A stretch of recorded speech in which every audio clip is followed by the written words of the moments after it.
Magandang araw po sa inyong lahat. Ngayong araw po na ito, mapapakinggan po natin ang buhay at kasaysayan ng ating bida na si Moises. Isang binatang ordinaryo, tahimik at masipag sa trabaho. Ngunit isang araw, nagbago ang kanyang buhay sa isang pangyayari. Sa hindi inaasahang pagkakataon, nakahukay siya ng isang lumang bungo ng gorilya na may nakabaong isang pulang bato sa gitna ng noo nito. Nang dahil doon ay sinapian siya ng kaluluwa ng isang sinaunang aswang. Kaya kayang labanan ni Moises ang aswang na pilit na umaangkin sa kanyang katawan. Kakayanin kaya niyang gamitin ang mutyang minsang ginamit sa kasamaan upang magsilbi sa kabutihan. Mapapanatili kaya niyang buo ang kanyang pagkatao habang unti-unting pumapasok sa isang mundong hindi niya kilala. Yan ang ating susubaybayan sa kwentong ito. Pero bago po ang lahat, mga idol, huwag po nating kalimutang mag-subscribe at i-hit ang notification bell sa aking YouTube channel na The Voice Addict at Apong Isaak para sa mas marami pang makapigil hiningang kwentong aswang at katatakutan mula sa mundo ng kababalaghan. Umpisahan na po natin ang kwento. Tirik na tirik ang sikat ng araw ng oras na yon. Sa isang bakanting lote, 4 na lalaki ang abalang naguhukay. Malalim na ang butas ng ginagawa nilang septic tank.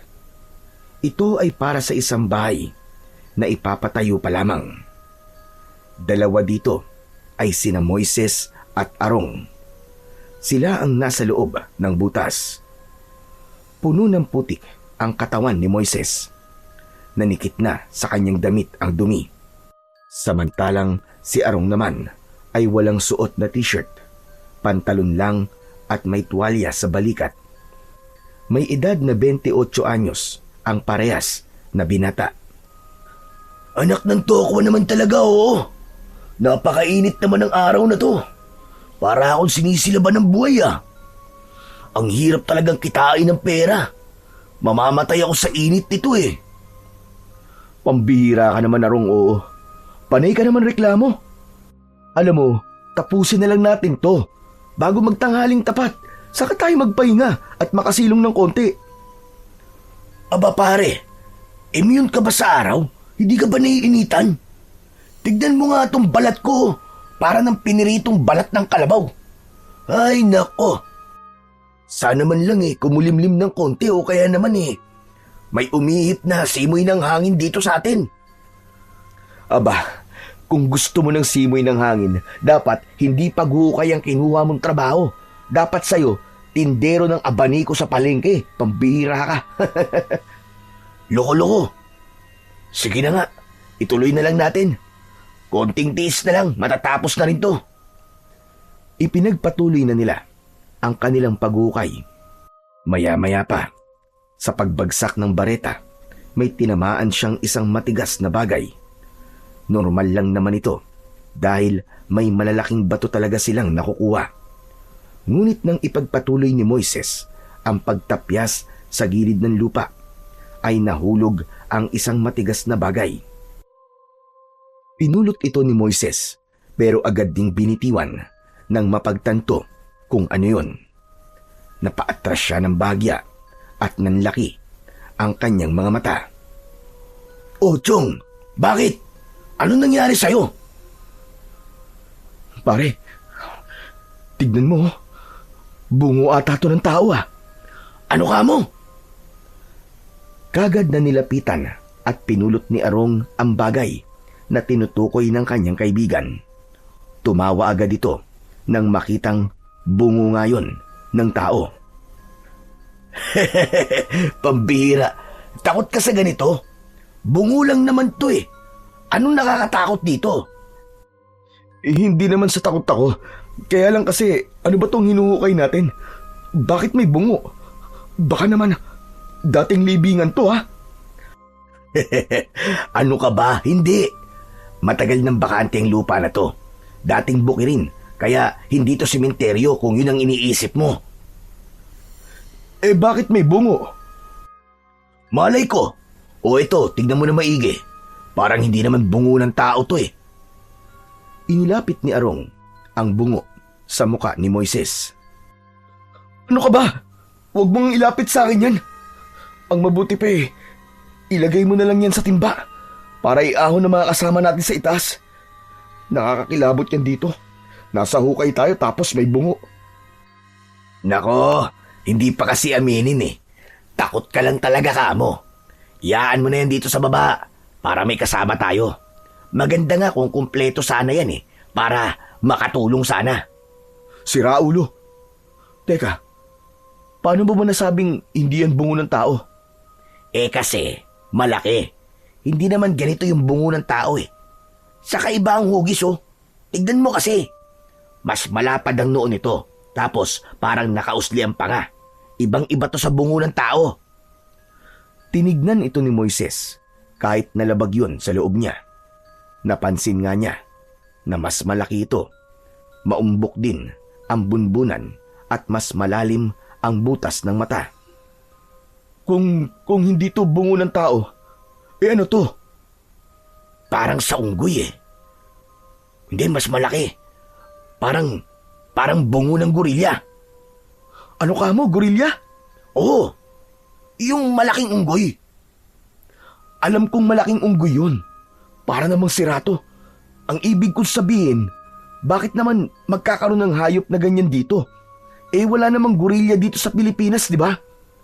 Aba, meron ah. Nung bata ko, may nakita ako dun sa Manila Zoo eh. Natural, zoo yun eh. Ang tanong, bakit meron yan sa lupang to? Aba, malay ko. Hindi naman ako dating may-ari ng lupang to eh. Batukan kaya kita.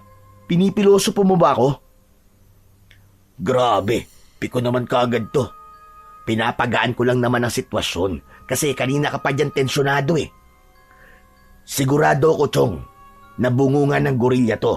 Dahil kung hindi, nako, Chong, baka naman bungo to ng kapre. Tumawa ulit si Arong, pero si Moises ay hindi makatawa. Hindi na siya mapalagay. Bitiwan mo na nga lang yan. Baka mamaya malas pa yan eh. Ilibing mo na lang ulit sa lupa. Wag na.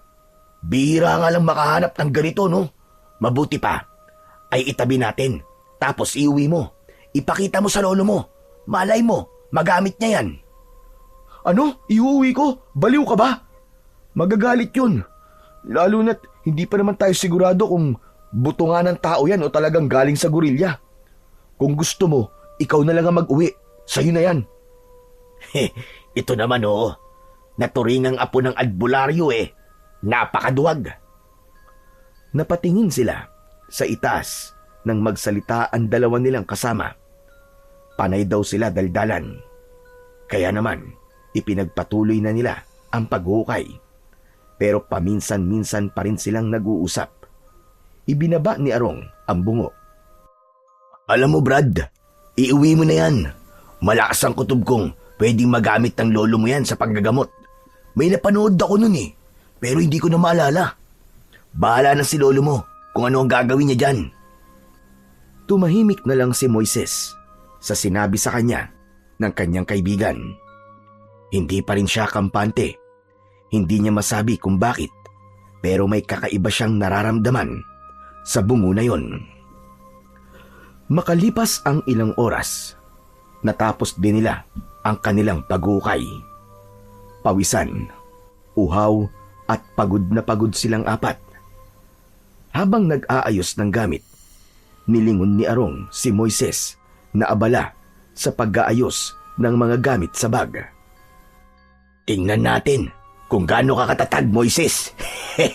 Ilalagay ko ang bungo sa bag mo.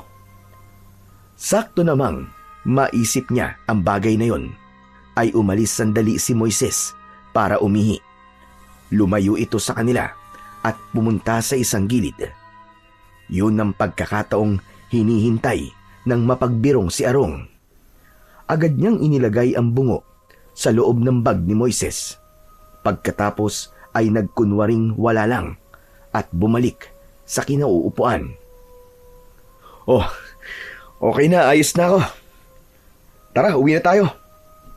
Oo, tara. Gutom na rin ako eh. Sumakay na ang dalawa sa service nilang motorsiklo na sinakyan nila papunta sa lugar na yon. Tapos na ang mahabang maghapon nila. Sa biyahe nagkwentuhan pa sila tungkol sa plano nilang muling paghukay kinabukasan. Pero hindi na nila pinag-usapan ang tungkol sa bungo. Pag-uwi ni Moises, dumiretso siya sa likod ng kanilang bahay. Isinabit niya ang bag sa dingding. Nilinis niya na rin ang kanyang katawan. Hinugasan ng braso at leeg na punong-puno ng putik. Nagpalit siya ng damit at isinabit ang maruming kasuotan sa likod ng kubo bago pumasok. Pagpasok niya sa loob ay nakita niya ang kanyang lolo na nasa harap ng altar, nakaluhod at nagdarasal. Ang altar na yon ay simpleng lamesa lang na may puting tela. Sa ibabaw nito ay may 3 imahe, ang Santo Niño, Birheng Maria at si San Miguel. May 2 kandilang puti na nakasindi sa magkabila ang gilid. May maliliit na palanggana sa isang sulok kung saan may tubig na may dahon ng langka. Nasa gitna ang isang maliit na kahon ng mga agimat. Tahimik na dumaan doon ang binata at tumuloy siya sa sala at naupo. Tahimik siyang naghintay habang patuloy pa rin sa pagdarasal si Lolo Nestor. Ilang minuto rin ang lumipas. Natapos na rin ang matanda. Ngunit paglingon nito ay agad na narinig niya ang galit na boses ng kanyang lolo. Hoy, ikaw! Kanina ka pa ba riyan? Abay, bakit hindi ka sumama sa pagdarasal? Paulit-ulit ko na lang bang sasabihin sa'yo na kapag nakita mo ako nagdarasal, ay lumapit ka at maupo dito sa tabi ko. Pasensya na po kayo, Lo. Ayoko lang po kasing makaistorbo po sa pagdarasal nyo eh. Anong makaistorbo pinagsasasabi mo? Lagi ko kang bilin sa'yo yun, di ba? Ay, nako kang bata ka. Sa susunod na lang po. Galing din naman po kasi ako sa trabaho eh. Pagod din po ako, Lo. Hindi sapat na dahilan yan. Ikaw ang hahalili sa akin. Kapag matanda na ako, dapat ka nang masanay sa pagdarasal at dapat sa'yo natututo na sa mga orasyon. Naku, Lo. Alam niyo namang wala akong hilig sa mga ganyan-ganyan eh. Anong walang hilig ang sinasabi mo, taski kang bata ka? Baka gusto mo tuktukan kita. Hindi pwede ang ganyang katwiran sa akin. Kaya gusto mo o hindi, obligasyon mong matuto. Wala ka bang pakialam sa tungkulin mo sa pamilya natin? Hindi naman po sa walang pakialam, Lo. Pero naniniwala po kasi akong hindi ko talaga linya ang mga ganyan eh. Hindi naman po kasi ako kagaya nyo. Umupo si Lolo Nestor sa tabi niya at hinarap ang kanyang apo. Nakahawak pa rin sa tuhod at halatang mainit ang ulo nito. Apo, hindi ito tungkol sa kung ano ang gusto mo o hindi mo gusto. Tradisyon ito. Pamana. Kailangan sa bawat salinlahi. Kailangan may magmana. Kung hindi ikaw sino ang pagpapasahan ko nito? Wala naman ng iba. Napakamot sa ulo si Moises sa sinabi ng kanyang lolo Nestor. Lo, wala ka na bang ibang apo? Wala! Kung bakit naman kasi ang nanay mo nagtipid sa anak, di sana marami akong pwedeng pagpilian. Kaso wala Ikaw lang. Tumayo si Lolo Nestor at biglang lumakad palayo sa binata. Sa puntong yun ay alam na ni Moises na galit na ang kanyang lolo at hindi na siya nito kakausapin. Hindi na kumibo pa si Moises. Bagkus ay pumunta na din ito sa kusina at nagsalang siya ng tubig sa kalan. Kumuha siya ng luya, dinikdik ito at saka pinakuluan. Ilang minuto pa ay inilagay niya na ito sa tasa at inihain sa matanda. "Olo, uminom ka muna ng salabat, pampakalma." Tinignan lang siya ng kanyang lolo, pero kinuha rin ng tasa at uminom. Tahimik silang dalawa. Pagkaraan ng ilang higop, muling nagsalita si Lolo Nestor. Mas kalmado na ang tinig. Pwede na ba kitang makausap ng matino? "Oo naman po." Moises, iho, lahat ng sinasabi ko, hindi yun para pahirapan ka. Matanda na ako. Bilang ng mga araw ko sa mundo. Hindi ko naman hinihiling na mamatay ako kagad. Pero di ba, doon na tayo papunta eh. Tungkulin kong ihanda ka. Hindi lang para sa sarili mo, kundi para sa baryo. May mga nilalang at panganib na posibleng dumating. Kailangan ng baryo ng isang tagapagligtas. Yung mga ipapamana ko sa iyong kaalaman ay hindi lang basta isang pamana. Isa yung pananagutan. At kung hindi mo tatanggapin, baka may mamatay o kaya ay mapahamak. Sinong pwedeng magtanggol sa kanila? "Naiintindihan ko naman po, Lo. Ayoko lang pong ipilit ang sarili ko sa mga bagay na hindi ko po talaga nararamdaman. Pero Lo, siguro darating po ang panahon, siguro isang araw, na mag-aalab din niyang sinasabi niyong damdamin. Yung pagnanais na yakapin ang lahat ng to." Sana nga, apo. Sana nga.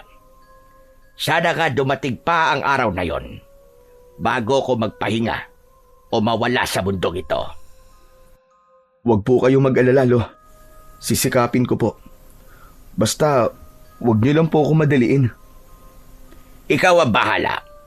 Pero sana, huwag mo rin hayaang masayang ang panahon dahil hindi natin alam kung kailan darating ang panganib. Hindi yun nagbibigay ng abiso. Minsan sa isang iglap, magigising ka na lamang na wala ka nang magagawa dahil huli na ang lahat. Muling uminom ng salabat ang matanda. Pagkatapos ay tumayo ito at dahan-dahang naglakad papunta sa altar. Kinuha nito ang lumang maliit na kahon at muling bumalik sa tabi ng apo. Binuksan niya yun kagad. Lumapit ka rito at may ipapakita ko sa'yo. Sa loob ng kahon ay may mga luma at maalikabok na gamit.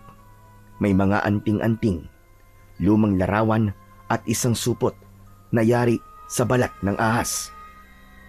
Ito ang mga iniwan sa akin ng lolo at tatay ko noon. Lahat ng tagapag-ingat sa linya ng dugo natin ay may iniiwang bahagi ng sarili dito. Tingnan mo to. Itinaas niya ang isang itim na kwintas na may nakakabit na pangil ng hayop. Ito ang pangil ng itim na aso. Huwag mong iisipin na isa lang itong simpleng kwintas. Yan ang tumulong na mailigtas ang buhay ng lolo ko noon. Yung sinalakay niya ang isang baryong puro aswang ang nakatira. Sa kanya ang mutyang yan. Ito namang isa, kay tatay galing. Lahat ng mga nagmamana nito ay may kanya-kanyang agimat na gamit. Iba naman ang sa akin. At darating ang panahon, magkakaroon ka rin ng sayo. Ano ho? Magkakaroon din po ako ng sarili kong mutya? Oo, pero depende pa rin yun. Pwedeng magkaroon ka ng bago o kaya naman may mamanahin ka sa mga ito na pwede mong gamitin. Depende sa mga mutya kung ikaw ang pipiliin nila. Pero sa pagkakaalam ko, hindi pa nangyayari yon. Lahat ay may kanya-kanyang agimat o mutya. Ang tanging responsibilidad lang ng may tangan ng mga to ay ang alagaan sila at ingatan. Ganun po pala. Kaya pala maski minsan sa dami niyan, hindi kayo nag-iba ng suot na kwintas. Pero bakit po ganun, Lo? Kapag po ba ginamit niyo ang mga yan, wala po bang bisa? Meron pa rin silang bisa. Pero hindi kasi sila nagpapagamit ng basta-basta. Ang bawat butya, may sarili silang kapangyarihan at ugali. Hindi sila parang laruan lang na kapag gusto mong gamitin, agad nagagana. Kailangan nilang maramdaman na totoo ang hangarin mo, na hindi mo lang sila ginagamit para lang sa sarili mong kapakinabangan. Saka kung alam nilang hindi ikaw ang may-ari ng mutya, hindi talaga sila magpapagamit. Para po palang may isip din ang mga yan, ano? Oo, parang gano'n na nga. Tama ka. Nagpatuloy sa pagsasalita si Lolo Nestor. Maya-maya pa ay may inilabas itong isang maliit na bato na kulay berde. Nakatali naman ito sa isang itim na sinulid.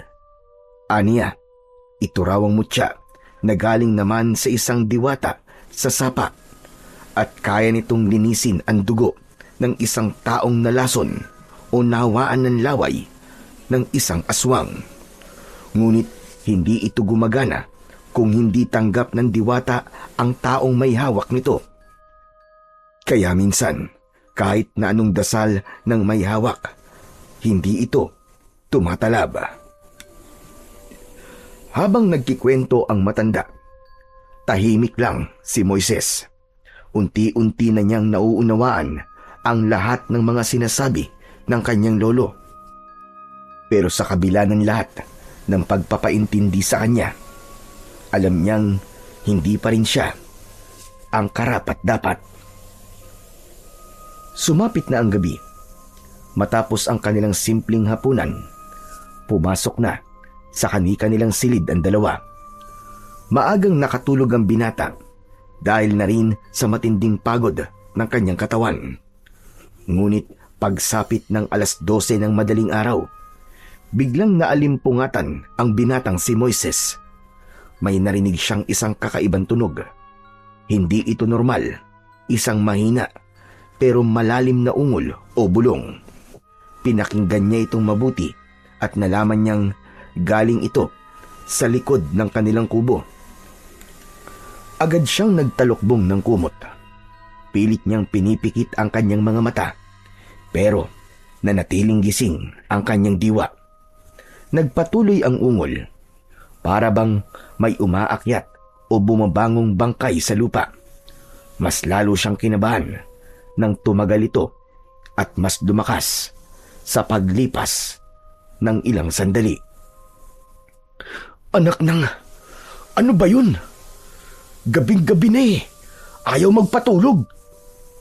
Tumayo siya, dahan-dahan sa paglalakad, palabas ng kanyang silid. Ngunit nang makarating siya sa sala, natigilan siya nang biglang bumukas din ang pintuan ng kwarto ng kanyang lolo. Nagkatinginan pa silang dalawa. Lo? Oh, ba't ka nandyan sa sala? Anong ginagawa mo riyan? Teka, Huminto sandali si Lolo Nestor. Bagyang kumunot ang noo. ikaw ba yung umuungol? Huwag mo sabihin gumagawa ka ng bilagro rito sa sala sa ganitong oras. Abay, paawat ka naman, Dusky, kang bata ka. Pabihira ka talaga, oo. Lo, hindi po no. Wala po akong ginagawa. Bigla lang po ako nagising eh. Dahil nga po sa ingay na yun. Hindi daw. Bakit pawis na pawis ka? Para kang may hinahabol na kung ano. Sasagot pa sana si Moises sa kanyang lolo at muling itatanggi ang paratang nito. Pero kapwa sila natigilan nang muling marinig ang ungol na nagmumula sa likod ng bahay. Oh, kita nyo na? Sabi ko naman po sa inyo, Louie. Hindi po ako yun. Alam ko, ikaw naman hindi ka na mabiro. Pero yung ungol na yon, alam ko ring hindi pagkaraniwan. May nararamdaman akong isang masamang presensya. Ano ho? Masamang presensya? Ano po, Lolo? Multo po ba? Hindi lang multo. Mas malala pa sa multo, iho. Tignan mo. Ngayon lang ako kinalabutan ng ganito sa tanang buhay ko. Mabilis na kinuha ni Lolo Nestor ang kanyang sandata na buntot pagi at dahan-dahang lumapit sa pinto ng kusina. Nag-alangan naman bigla si Moises. Lo, ano pong balak nyo? Lalabas po ba kayo? Oo, iho. Kailangan kong malaman kung saan o kanino nanggagaling ang ungol na yon. Lo, baka po pwedeng wag na lang. Baka po kasi may masamang tao lang na nagtitrip po dun sa labas eh. Ngunit hindi nakinig ang matanda sa sinabi ng apo nito. Lumabas pa rin ito ng pinto. Kaya naman, dali-daling kumuha si Moises ng itak sa gilid ng kusina at sumunod. Paglabas niya, nakita niyang nakatayo ang lolo niya sa harap mismo ng kanyang bag. Iho, ano tong laman ng bag mo? Po, mga gamit ko lang po sa trabaho saka ilang extra po na damit. Bakit po, Lolo? Nalaman na kagad ni Moises ang sagot nang sa paglapit niya ay muling narinig ang pag-ungol. Nanindig ang balahibo niya nang mapagtantong dun mismo sa bag niya nang gagaling ang kakaibang tunog. Natigilan siya. Hala, bakit po may tunog dyan? Abay balay ko sa'yo damuho ka. Ikaw ang may gamit niyan. Hindi mo alam kung ano ang laman. Hala sige, buksan mo nang makita natin. Pero Lo, ano po ba kasing laman yan? Bakit may umuungol po sa loob? Buksan mo nga para makita kung ano ang laman at para malaman na rin natin kung bakit umuungol. Kahit natatakot ang binata, ay wala siyang nagawa kundi buksan ang kanyang bag. Nanlaki ang kanyang mga mata nang makitang naroon mismo sa loob ng kanyang bag ang bungo na nahukay niya kanina sa trabaho nila. Ano ito? Bakit may ganito sa bag mo? Hindi ko po alam, Lolo. Hindi ko po alam kung paano po napunta yan dyan. Mabilis ang tibok ng kanyang puso habang pinagmamasdan ang bungo sa loob ng kanyang bag. Ang panga nito ay tila bahagyang gumagalaw, paangat at pababa. At sa bawat buka ng bibig ay may usok na lumalabas, mistulang hininga ng patay. Nang mapagmasdan itong mabuti ng binata, ay agad niya itong binitiwan. Gumulong ang bungo sa lupa, pero sa di sinasadyang pagkakataon, para bang tila biglang humarap ito sa binata. At sa imahinasyon ni Moises, ngumiti sa kanya ang bungo at tumitig. Hala, Lolo, tignan niyo po. Nakangiti sa akin yung bungo. Nakatitig po sa akin. Agad siyang nagtago sa likod ni Lolo Nestor. Hawak ang laylayan ng damit nito, habang ang matanda naman ay tila hindi makapaniwala sa nasasaksihan. Moises, saan mo ba talaga nakuha yan? Sabihin mo nga sa akin. Ngunit bago pa siya makasagot sa kanyang lolo, bigla itong umungol muli. Isang mahaba at malalim na tunog na tila ba hinugot mula sa hukay. Agad na kumilos si Lolo Nestor nang matitigang mabuti ang galaw ng bungo. Parang bigla siyang may naalala. Kumuha siya ng isang basahan na nakasabit sa sampayan at tinakpan ng bungo. Maingat niya itong binalot ng tela at inilagay sa isang sulok. Halika sa loob, Moises. Pag-usapan natin ito. Tahimik na sumunod si Moises sa kanyang lolo. Naupo sila sa maliit na hapagkainan sa kusina. Doon nagsimulang magsalita si Moises. Lolo, ang totoo po ang bagay po na yun. Nahukay ko po nung nagbubungkal po ako ng lupa sa trabaho. Bakit nasa bag mo? Sandaling natahimik si Moises. Doon niya biglang naalala ang kaibigan niyang si Arong. Si Arong, ang huling taong nakita niyang tila hinawakan ng bag niya bago sila umuwi. Anak nang, mukhang alam ko na po kung sino po naglagay nun sa bag ko. Sigurado po ako, Lolo, na si Arong yun. Nung nahukay ko po kasi yun, pinipilit po niya akong iuwi ko daw tapos ipakita daw po sa inyo. Baka raw po kasi magamit niyo sa panggagamot. Sabi niya baka daw po may kapangyarihan yan. Tumaas ang kilay ng matanda. Tumitig ito sa kanya ng diretso. Tama siya. May kapangyarihan nga ang bagay na yan. Pero hindi yun gamit ng isang albularyong katulad ko. Ang bungo na yun ay ginagamit sa ritual ng mga sinaunang aswang. Ano ho? Aswang? Ibig sabihin mga aswang ang may-ari ng bagay na yun, Lo? Oo. Ginagamit nila yon para magsalin ng kanilang kalagayan bilang aswang. At alam mo bang, pinaiinom nila yon ng dugo bilang bahagi ng ritual nila at upang manatiling buhay at makapangyarihan. Lutong-luto yon sa mga dasal at orasyon ng kasamaan. Sabi ko na nga ba kanina pa ako kinikilabutan sa bungo na yun Nang makita ko yung kanina, Lo, masama na ang aking kutob. Loko-loko talaga tong si Arong, oo. Hindi ito magandang biro Humanda siya sa akin bukas. Bibigwasan ko talaga siya. Napansin ni Moises na tila tulala ang kanyang lolo. Para bang may malalim itong iniisip. Lumapit siya at tinapik ang balikat nito. Lo, bakit po? Parang ang lalim-lalim naman po ng iniisip nyo. Teka, Lo, paano nyo po pala nalaman na gamit ng aswang ang bungo? Nakakita na po ba kayo ng ganun dati? Oo, Moises. Nakakita na ako. Napakurap ang binata. Hindi siya makapaniwala sa kanyang lolo. Talaga po? Nung kabataan ko, sumama ako kay Lolo sa kabundukan ng Quezon. Doon ako unang nakakita ng ganung uri ng bungo. Hindi sa tao yon, Moises. Sa gorilya ang bungo na yon. Tama pala talaga si Atong nang sabihin niyang sa gorilya ang bungo na yon. Oo, sa gorilya yon. Hindi ko alam kung saan nila kinukuha ang mga bagay na katulad nun. Pero sigurado kung ginagamit yon ng mga nilalang na hindi na tao ang pagkatao. Noon, nakita ko mismo kung paano nila ginagamit sa ritual. Isa sa pinaka nakakatakot na karanasang hindi ko makakalimutan. Ano pong ginawa nila, Lo? Napabuntong hininga si Lolo Nestor. Halatang ayaw na ayaw niya nang sabihin at balikan ang alaala. Pero alam niyang kailangan. Nung bata pa ako, inimbitahan kami ng isang matandang albularyo na magmatsyag sa isang baryo doon na malapit.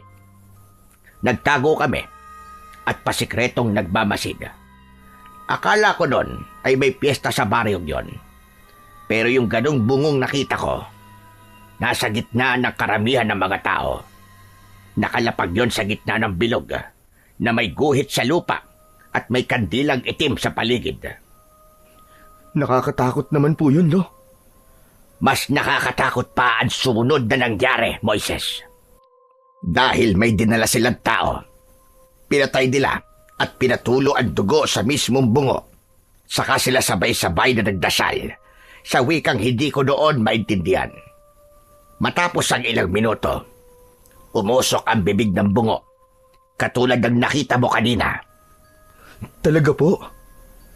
Yung nakikita mong mga usok, at sabi ng matandang albularyo na kasama namin ni Lolo noon, ay sinabi sa amin na yun daw ang sisidla ng kaluluwa ng mga namatay na nilang mga kasama. Ang mga usok na nakikita natin ay kaluluwa yon ng mga aswang. Kapag napapatuluan ng dugo ang bungo, nagigising ang nakadikit na kaluluwa. At kung hindi magagamit ng orihinal na may-ari, hahanap yon ng bagong sisidlan o katawang papasukan. Pero Lolo, hindi naman po yun napatakan ng dugo kanina. Tignan nyo, wala naman po akong sugat Kaya paano po yun nabuhay? At yun ang hindi ko maintindihan na po. Kailangan agad siyang mailibing. Pero hindi dito. Hindi natin pwedeng itago o iwan dito ang bungo na yon. Napakadelikado. Lo, bakit hindi niyo na lang po sirain. Hindi basta-basta pwedeng sirain ng mga gamit na ginagamitan ng sinaunang ritual, iho. Kung pilitin mo yon, baka sa halip na mawala ang kapangyarihan, lalo nang lumipat sa kung sinong malapit. Baka sa'yo, baka sa akin, mas delikado pa. Grabe, hindi ko po talaga alam, Lo. Anak ng tutsa, oo. Kasalanan talaga to ni Arong eh. Nilagay niya ako sa panganib. Hindi ko talaga siya mapapatawad. Humanda talaga siya sa akin. Teka, huwag ka na munang magalit sa kaibigan mo. Mukhang hindi naman talaga niya intensyon na ipahamak ka. Ngayong gabi, huwag mo munang lalapitan ang bungo. Bukas, ibalik mo na lang yan kung saan mo yan nahukay. Kailangan mong isole. At kailangan ay pabaunan kita ng isang orasyon. Kung may nakadikit ng buhay na espiritu dyan, kailangan yung pawiin at ibalik sa impyerno kung saan siya nanggaling. Ako po? Hindi po ba pwedeng kayo na lang po magbaon nun? Ba't ako? Ako ba nakahukay? Ikaw lang ang maaaring magbaon yan muli sa lupa. Wala nang iba, Moises. Pero Lo, hindi po ba nangangagat yun? Magagat talaga yon kapag hindi mo ibinalik. Loko ka talaga, bata ka. Nakakatakot naman po, Lo. Isa pat ikaw na ang ibabaon ko. Opo, Lo, sige po. Ibabaon ko na lang po uli bukas. O siya, halika na. Pumasok na tayo at magpahinga. Paano po yung ingay, Lo? Takpan mo na lang yan tenga mo. Pumasok na sila sa loob ng kanilang silid. Mabilis na lumipas ang mga sandali. Ngunit si Moises ay hindi na makatulog. Init na init ang kanyang pakiramdam. Pawis na pawis siya. Kahit na nakatutok na sa kanya ang hangin ng bentilador. Maya-maya pa, muling may narinig siyang ingay. Ngunit hindi na yun isang ungol, kundi pagtawag.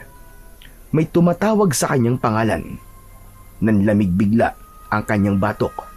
Paulit-ulit, dahan-dahan, mabagal, para bang nanggagaling ulit yun sa ilalim ng lupa. Moises! Moises!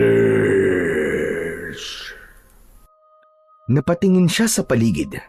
Wala siyang makita. Ngunit ang boses ay tila palapit ng palapit. Parang nasa mismong tenga na niya. Moises! Lumabas ka! Bigla siyang natulala. Parang nawala sa ulirat si Moises. Hindi niya maintindihan ang kanyang sarili. Ngunit hindi na siya tumutol. Para siyang hinihila ng hindi nakikitang lakas. Tumayo siya. Walang imik. Binuksan ang pinto ng kanilang silid. Tahimik ang buong bahay. Madilim din. Ngunit dumiretso pa rin siya sa labas. Ang mga paa niya ay gumagalaw na para bang hindi na niya mismong minamando. Pumunta siya sa likod ng bahay at nilapitan ang bungo na nakabalot sa basahan. Ilabas mo ko dito, Moises. Dahan-dahan niyang inabot ang basahan at inalis ito sa pagkakabalot. Tumambad sa kanyang paningin ang nagliliwanag na bagay sa gitna ng noo nito. Isang pulang bato. Kunin mo, Moises. At kinuha nga ito ni Moises. Tinitigan ito ng binata. Ngunit habang tumatagal ang pagtitig niya, parang unti-unti siyang nawawala sa kanyang sarili. Parang hinihila siya ng bato. Hindi niya makontrol ang kanyang kamay. Kusang gumalaw ito, papalapit ng papalapit sa kanyang noo. Idinikit niya ito, pagdampi ng bato sa kanyang balat. Bigla itong naglaho. Doon tila nagising ang diwa ni Moises. Anong ginagawa ko dito? Ibig sabihin, hindi pa naginip yung nangyari? Hala! Naguguluhan sa sarili ang binata. Hindi niya maintindihan ang mga nangyari. Kung totoo yun, asa na yung bato? Napatingin siya sa kanyang palad. Wala na ang bato. Hinaplos niya ang kanyang noo. Ngunit wala rin doon. Hindi niya alam kung totoo ba ang nangyari o guni-guni lang. Ipinikit niya ang kanyang mga mata. Pilit na iniintindi ang nangyari. Naku po, may sa demonyo talaga ang bagay na to. Agad niyang binalot muli ng basahan ang bungo. Tumalikod na siya at tahimik na bumalik sa loob ng bahay. Habang naglalakad pabalik, pakiramdam niya ay may mainit na pakiramdam sa kanyang noo. Hindi masakit, hindi rin mahapdi, pero kakaiba. Humiga siya at tinakpan ang katawan ng kumot. Pilit ipinikit ang kanyang mga mata. Kinabukasan, tanghali na, ay tulog na tulog pa rin si Moises. Pumasok si Lolo Nestor at ginigising na ang kanyang apo. Moises, iho, abat gising na. Tanghali na po. Hindi ba't may pasok ka ngayon? Hindi kumibo si Moises. Umungol lamang ito ng mahina. Bahagyang iminulat ang kanyang isang mata. Tapos ay muling pumikit. Moises! Moises! Lo, absent po muna ako ngayon. Ano ka mo? A-absent ka? Abay, hindi pwede ang ganyan. Bakit ka absent? Paano naman ang trabaho mo? Paano naman ang mga kasama mong naghuhukay? Saka may dapat ka pang gawin ngayon, hindi ba? Kailangan mong mailibing ulit sa lupa yung bungo. Kaya bumangon ka na dyan, dalian mo. Ayoko nga po. Bakit ayaw mo? Tinatamad ka na naman. Bumangon ka na kasi dyan at maya-maya lang dito na si Arong. Ngunit hindi na kumibo si Moises. Nakapikit pa rin ito. Napansin ng kanyang lolo na medyo maputla ang kulay ng balat niya at may bahagyang panginginig ang mga labi ng binata. Nilapitan niya ito at hinawakan sa kanyang noo. Mainit ang katawan ni Moises. Nako, nilalagdat ka naman pala eh. Ba't di mo naman kagad sinabi? Agad na kumilos ang matanda. Kumuha ito ng palanggana. Nilagyan ito ng malamig na tubig at yelo. Saka isinawsaw ang malinis na bimpo. Pinunasan niya ang leeg, noo at dibdib ng binata habang patuloy na binabantayan ang bawat ungol at pagkibot nito. Habang ginagawa niya ito, isang motor ang huminto sa tapat ng bahay. Maya-maya pa, narinig niya ang sigaw mula sa labas. Tao po! Tao po! Moises! Lumabas si Lolo Nestor at sinalubong si Arong. Iho, hindi makakapasok si Moises ngayong araw. Inaapoy siya ng lagnat. Kanina ko pa nga ginigising eh. Ayaw talagang bumangon. Ha? Nilalagnat po? Ano po bang nangyari? Ayos lang po ba siya? Tignan mo na lang doon sa loob. Andun sa kwarto niya. Pumasok na ang matanda. Sumunod naman si Arong. Pagdating niya sa silid, agad siyang natigilan. Namumutla nga si Moises at nakapikit. Pre! Moises! Ayos ka lang ba? Dahan-dahang iminulat ni Moises ang isang mata. Saka sumimangot. Mahina ang kanyang tinig, ngunit matalim ang kanyang sinabi. Ba't nandito ka? Umalis ka dito. Ha? Bakit naman, pre? Sira ulo ka. Nagtatanong ka pa. Yung ginawa mo sa akin, yun ang dahilan kung bakit ako may sakit ngayon. Sana, ikaw na lang ang nag-uwi nun, hindi ako. Teka, ano sinasabi mo?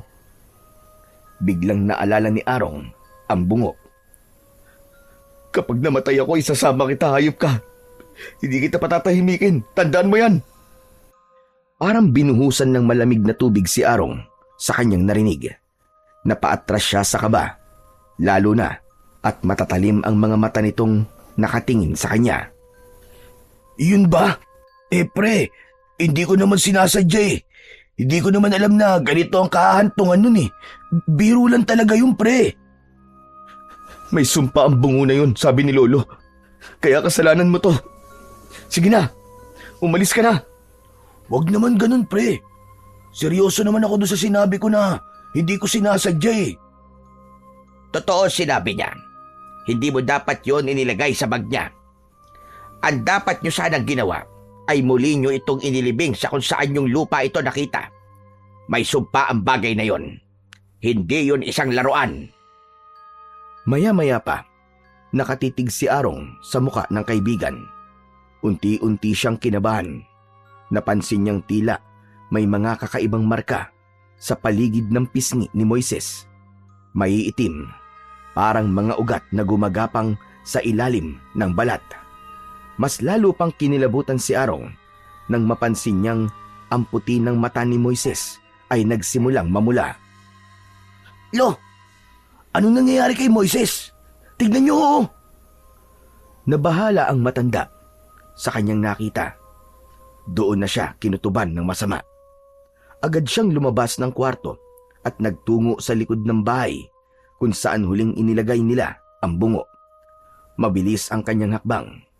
Nakita niya itong nakabalot pa rin ng basahan. Lumuhod ang matanda at dahan-dahang inalis ang basahan. Hinawakan niya ito, pero iba na ang pakiramdam niya. Wala na siyang maramdamang anumang kakaibang presensya sa bagay na yon. Hindi tulad kagabi. Hindi maaari. Parang wala ng laman. Sinasabi ko na nga ba, at posibleng mangyari ito. May kutob ang matanda. Kinuha niya ang bungo at dinala niya sa loob ng bahay. Kailangan niyang makasiguro na totoo ang kutob niya. Kailangan niyang masiguro kung talagang may dapat ba siyang ipag-alala o wala. Dinala niya ang bagay na yon sa harap ng kanyang altar. Nagsindi siya ng puting kandila. Naglagay ng insenso at nagsimula siyang magdasal. Magsasagawa siya ng pagtatawas. Kumuha siya ng isang papel at inilagay doon ang pangalan ni Moises at idinarang ito sa ibabaw ng usok mula sa kandila. Naramdaman niya kagad ang mainit na singaw, pero tiniis niya yon. Unti-unting lumitaw ang mga imahe sa papel. May nabuong anyo ng isang matandang lalaki. Malalim ang kanyang mga mata. Mahaba ang muka at tila may sungay na nakausli mula sa gilid ng ulo. Ang balat ay parang sunog at ang bibig ay bahagyang nakangisi. Nanlaki ang mga mata ng matanda. Diyos ko po, ito na nga ba sinasabi ko? May sumanib na sa apo ko. Agad na nabahala ang matanda. Alam niya kasing hindi yon karaniwang multo o kaluluwa lang na sumanib. Isa itong espiritong malupit. Isang dating nilalang na minsang naging bahagi ng daigdig ng mga aswang. Marahil isa sa mga pinuno o isang tagapasa ng kapangyarihan.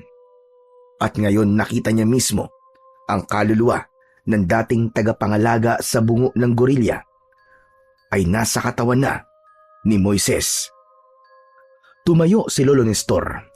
Mabilis na kinuha ang bote ng banal na tubig at langis. Pumasok siya sa kwarto ng apo. Pagpasok ni Lolo Nestor sa silid, agad niyang naamoy ang matapang na singaw ng usok na may halong amoy dugo. Nanindig ang kanyang balahibo. Paglingon niya sa gitna ng kwarto, halos mabitiwan niya ang kanyang mga bitbit. Si Moises, nakalutang na sa hangin. Ang kanyang katawan ay tila nawalan ng bigat. Nakatihaya ito sa ere, nakatiwarik. Ang mga braso niya ay nakabuka na parang ipinapako sa hangin, habang ang ulo ay nakatagilid. Nakatingin sa kisame na tila may sinusundan o minamasdan doon na hindi niya nakikita. Nanlilisik din ang mga mata ni Moises. Itim ang mga mata nito. Sa isang sulok ng kwarto, nandun naman si Arong Yakap ang kanyang dalawang tuhod. Tulala ito at nakatitig sa ginagawa ng kanyang kaibigan. Namumutla siya, nanginginig. Halata sa kanyang muka ang labis na takot at kaba. Moises, apo! Anong nangyayari sa'yo? Umakabog ang dibdib ng matanda, pero alam niya na hindi siya pwedeng panghinaan ng loob. Nakalaban na siya sa maraming masasamang espiritu noon, mga ligaw na kaluluwa, engkanto, mga barang at mangkukulam. Ngunit ngayon, kakaiba ang nilalang na nasa harap niya, kaluluwa ng isang sinaunang aswang na hindi matahimik. Kinuha niya ang bote ng banal na tubig at langis. Tumayo siya sa gitna ng kwarto. Hinarap niya si Moises na nakalutang pa rin sa hangin. Lolo! Alam kong hindi ikaw ang apo ko, hayop ka. Kaya manahimik ka. Lumayas ka. Hindi ka nararapat sa katawang yan. At sino ka naman para utusan ako, tanda? Magpapakilala ako sa'yo. Oras na hindi mo ko sinunod. Huwag kang mayabang. Hindi mo ko kaya. Ang katawag ito, akin na. At di mo yun mapipigilan. Hindi ko hahayaang mangyari yun. Ililigtas ko ang aking apo. Laban sa'yo. Tanda, nagsasayang ka lang ng oras. Akin na siya. Ako na siya. Hindi na tinag si Lolo Nestor. Binuksan niya ang bote ng banal na tubig at langis at sabay na inumpisan ang pagbabasbas sa katawan ng kanyang apo. Sa ngalan ng liwanag, sa lakas ng katotohanan, lumayas ka sa katawang hindi sa'yo. Hindi yan ang iyong tahanan. Hindi mo ko kayang paalisin, albularyo. Kaya tumigil ka. Tumigil ka sa ginagawa mo. Ang katawang ito, ako na ang may-ari. Hindi mo siya pag-aari.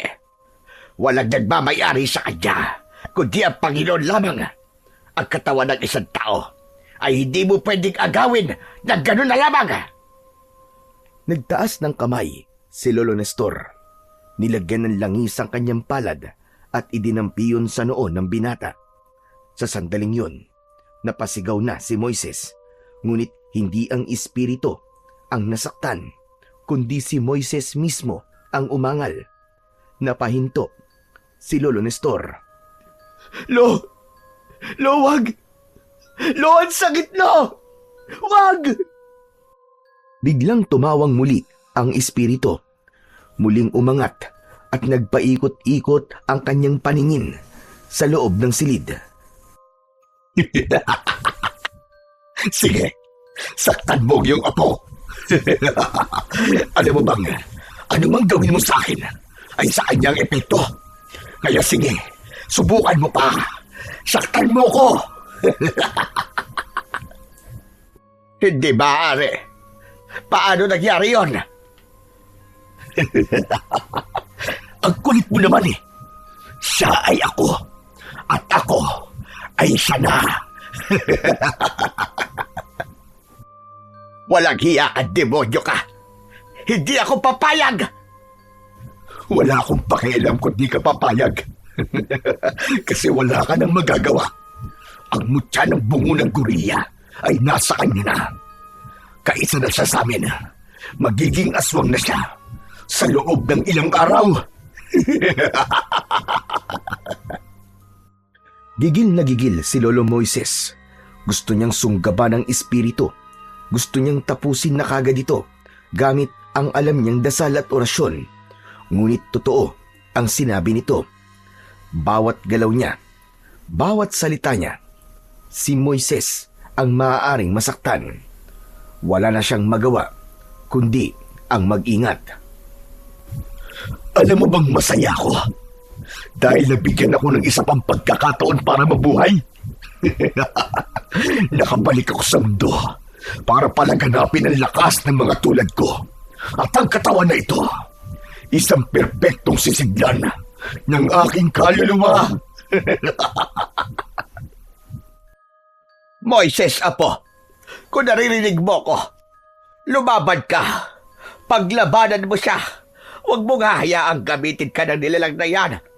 Mahal na mahal kita, apo. Kaya nakikiusap ako sa'yo. Labanan mo! Lumaban ka, apo! Biglang lumakas ang ihip ng hangin sa loob ng kwarto. Ang kandila sa altar sa labas ay kusang namatay.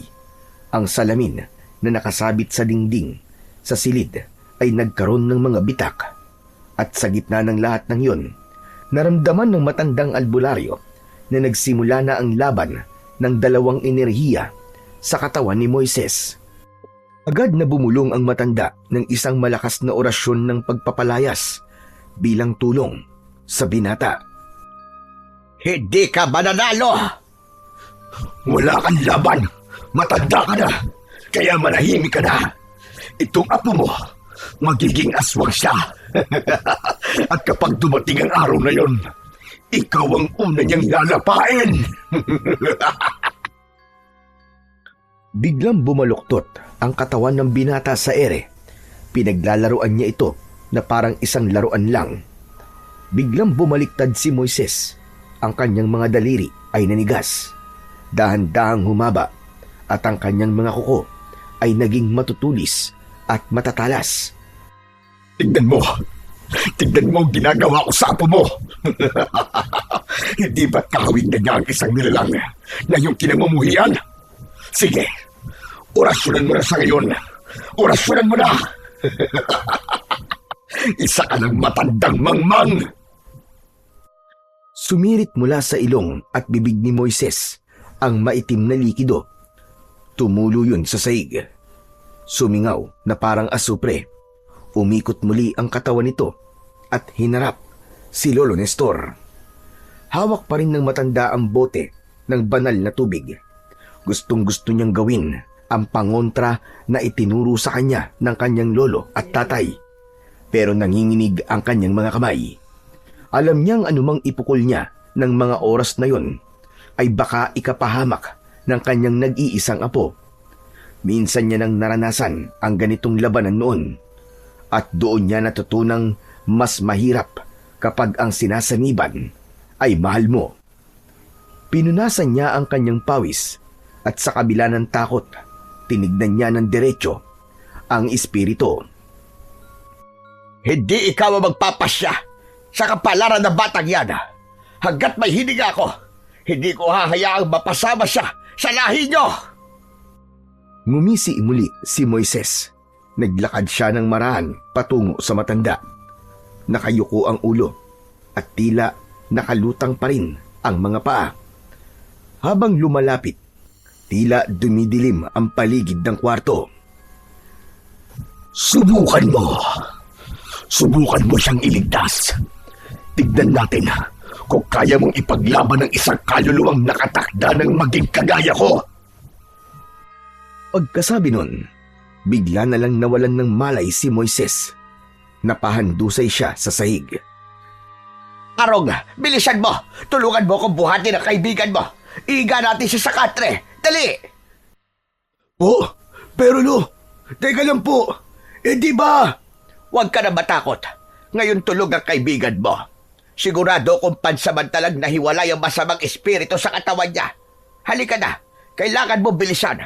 Tulungan mo akong maihiga siya ng maayos sa katre. Nang sa ganon, ay madasalan ko siya ng proteksyon at pampalakas ng kanyang espiritual na kakayahan.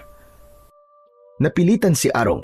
Bagamat kinakabahan at nanginginig pa ang kanyang mga tuhod, ay lumapit siya.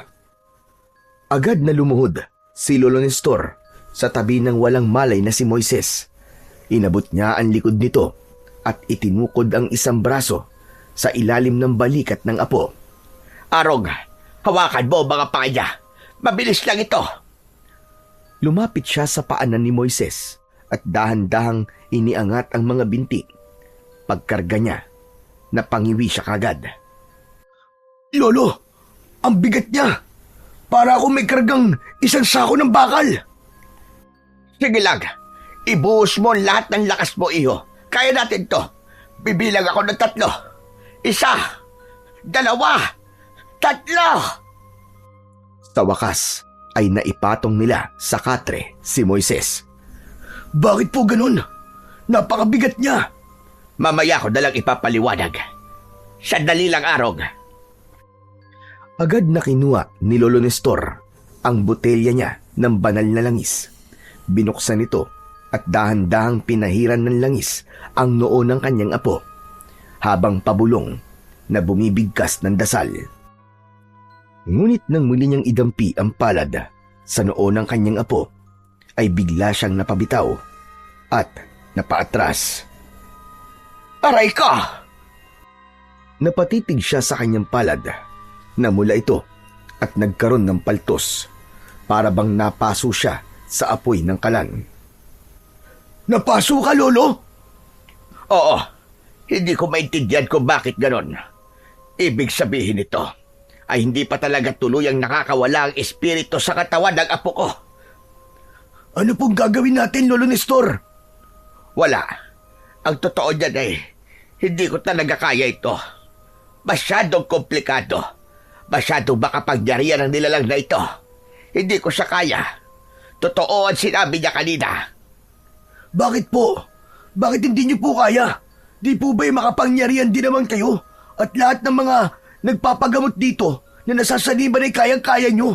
Lo, iligtas mo ang apo mo. Iligtas mo ang kaibigan ko. Hindi ko alam kung paano, Arong. At hindi ko rin alam kung ilan o kung sino-sino ang kalaban ko. Teka, ano pong ibig niyo sabihin? Sasagutin ko na ang tanong mo kanina. Normal lang na bumigat ang katawan ng sinasaniban kapag may sumanib sa katawan na isang masamang kaluluwa. Bumibigat ito ng doble. Minsan ay triple pa. Depende sa kung ilan ang nakasampa dito. Hindi nakapagsalita si Arong. Inisip niya ang sinabing yun ng matanda. Ilang sandali pa ay lumibot ang kanyang mga mata sa kabuuan ng espasyong yun. Nakita niya ang nakapatong na bungo ng gorilya. Sa sandaling yun ay bigla na lang siyang napaluhod sa paanan ni Lolo Nestor. Hinawakan niya ang magaspang na kamay ng matanda. Lolo, patawarin niyo po ako. Hindi ko po alam talaga. Hindi ko po alam na may ganitong mangyayari. Kasalanan ko po ang lahat ng to. Patawad po. Huwag mong sisihin ang sarili mo, iho. Tama na. Tumayo ka na dyan. Hindi po, Lo. Kung pwede lang po. Kung pwede lang na ako na lang. Ilipat niyo na lang po sa akin ang espiritu na yan. Ako na lang po. Huwag na po si Moises. Wala siyang kasalanan. Kasalanan ko lahat ng to kung bakit nangyari to. Hindi mo pwedeng akuin ang sumpa ng iba, Arong. Hindi tulad ng kasalanan na pwedeng akuin sa harap ng batas. Ang espiritu na kumapit na sa katawan ng kanyang biktima ay hindi na basta-basta maililipat. Pero, paano na po ang kaibigan ko? Ano na pong mangyayari sa kanya ngayon? Wala na tayong magagawa, kundi ang maghintay, iho. Ang laban na to, si Moises lang ang makakatapos. Kailangan niyang labanan ang nasa loob niya. Kailangan niyang tanggihan ang alok ng espiritu. Kailangan niyang alalahanin kung sino siya. Kailangan manaig ang kabutihan sa kanya at huwag padadala sa alok ng demonyong yan. Dahil kapag natalo siya, kapag natokso siya, hindi na si Moises ang babago dyan. Hindi siya dapat matukso. Hindi siya dapat na magpatalo. Alam ko, Lolo. Lalaban yan. Kilala ko ang kaibigan ko. Kakayanin niya yan. Kahit may pagkaduwag ang kaibigan ko, alam ko na kakayanin niya yan. Hindi siya panadaig sa kalaban. Sana nga. Pero teka, huli ka na sa trabaho mo, ha? Tignan mo ang oras. Baka pagalitan ka ng amo nyo. Hindi na lang po ako papasok. Dadaan na lang po ako dun mamaya para sabihin na nagkasakit po si Moises. Kung magalit sila, edi aalis na lang po ako. Maghanap na lang sila ng ibang gagawa dun. Pero alam mong di dapat ganon, iho. May mga responsibilidad kayo sa trabaho At di yung kung kailan nyo lang gustong umabsent mag-a-absent kayo. Ayokong abalahin ka. Sige na, pumasok ka na. Hindi po, Lolo. Dito lang po ako. Sasamahan ko po kayo. Babantayan ko po si Moises. Babantayan ko ang kaibigan ko. Matigas ka rin talaga, Arong. Gaya ng kaibigan mo. Pareho kayong pasaway. Kasi po, alam kong kapag ako nasa lugar niya, alam kong hindi rin siya aalis. Hindi po ako mapapalagay na magtrabaho habang hindi ko alam kung ano nangyayari sa kanya o kung gigising pa ba siya o kung siya pa ba yung babangon. Sandaling natahimik ang matanda. Pinagmasdan niya ang kabuuan ni Arong. Sa dami kasi ng kabataan sa kanilang lugar, si Arong lang talaga ang naging matalik na kaibigan ni Moises mula nung bata pa ito. Salamat, Arong. Salamat sa pagmamalasakit mo sa apo ko na kaibigan mo. Kaso, alam mo bang galit siya sa'yo? Naiintindihan ko naman po ang galit niya sa akin eh. Natural lang yun. May kasalanan po ako sa kanya eh. At ayos lang po sa akin yun. Basta, maging maayos na siya. Pag nagising siya, Lolo, kahit suntukin niya ako ng ilang beses, ayos lang, hindi ako papalag. Para makabawi siya sa lahat ng mga kalokohang nagawa ko. Huwag mo nang iniisip yon. Ang importante ngayon ay may pagdasal natin siya na sana ay kayanin niya. Na sana ay malampasan niya ang matinding pagsubok na ito. Tara na po, Lolo, magdasal na po tayo. Kahit mula umaga hanggang umaga pa yan. Basta maging okay lang si Moises. Tumayo si Lolo Nestor at lumapit sa harap ng altar. Umuusok pa rin ang insensong inilagay niya kanina sa tabi ng bungo ng gorilya. Tahimik silang lumuhod. Pinikit ng matanda ang kanyang mga mata at inilapat ang dalawang kamay sa dibdib. Si Arong naman ay humawak sa gilid ng altar. Nininervyos ng konti dahil sa presensya ng bungo, pero determinado siyang tulungan ng kaibigan sa pamamagitan ng isang panalangin. Nagsimulang umusal ng isang dasal si Lolo Nestor. Isang sinaunang dasal na gamit ang isang kakaibang wika na natutunan niya sa kanyang lolo. At sa bawat katagang binibigkas nila, ang tanging laman ng kanilang dasal ay isa, ang kaligtasan ni Moises. Samantala, habang tulog si Moises, nagising siya sa isang tahimik na lugar. Wala siyang naririnig na ingay mula sa labas. Wala ring amoy, walang init o lamig. Pakiramdam niya ay lumulutang siya sa isang malawak na puwang kung saan wala siyang kasamang kahit na sino. Madilim na madilim ang paligid. Hindi niya makita ang sarili niyang mga kamay. Pero ilang sandali lang, may biglang lumitaw sa harapan niya. Isang nilalang. Hindi niya maipaliwanag kung ano ito. Pero sa pagdating ng nilalang, ay biglang lumiwanag ang paligid.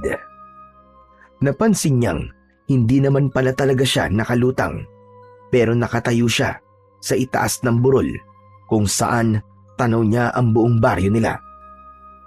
Ang mga bahay, ang ilog, ang simbahan at maging ang maliliit na kalsadang palaging nilalakaran nila ni Arong. Pero may kakaiba, walang tao, para itong isang baryong walang buhay. Moises! Naglakad dito palapit sa kanya. Dahan-dahan, walang ingay ang bawat takbang.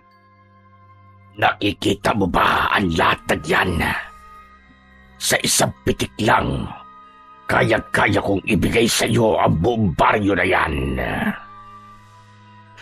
Anong ibig mo sabihin? Ang ibig kong sabihin, ikaw ang magiging hari ng lahat ng taong nariyan. Ikaw ang mabubuno. Wala nang magmamaliit sa iyo. Wala nang mag-uutos. Lahat sila ay yuyuko sa ngalan mo. At paano naman mangyayari yun? Bibigyan kita ng isang kapangyarihang hindi kayang pantayan ng kahit na sino. Hindi nakaimik si Moises. Lalo pang lumapit sa kanya ang nilalang. Halos idikit na nito ang bibig sa kanyang tenga. Alam kong pagod ka na. Ilang taon ka na nagtitiis, hindi ba? Nagtatrabaho ka na halos walang bayad. Nagsisikap ka. Pero ang kita mo, sapat lang na pangkain. Hindi pa masasarap ang ulam. Pero ngayon, kapag tinanggap mo ang kapangyarihang ibibigay ko sa'yo, makakain mo na ang pinakamasasarap na pagkain. Karne o putahe sa buong mundo.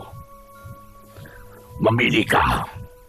Ang manatili kang alipin o kung ikaw ang magiging hari ng lahat.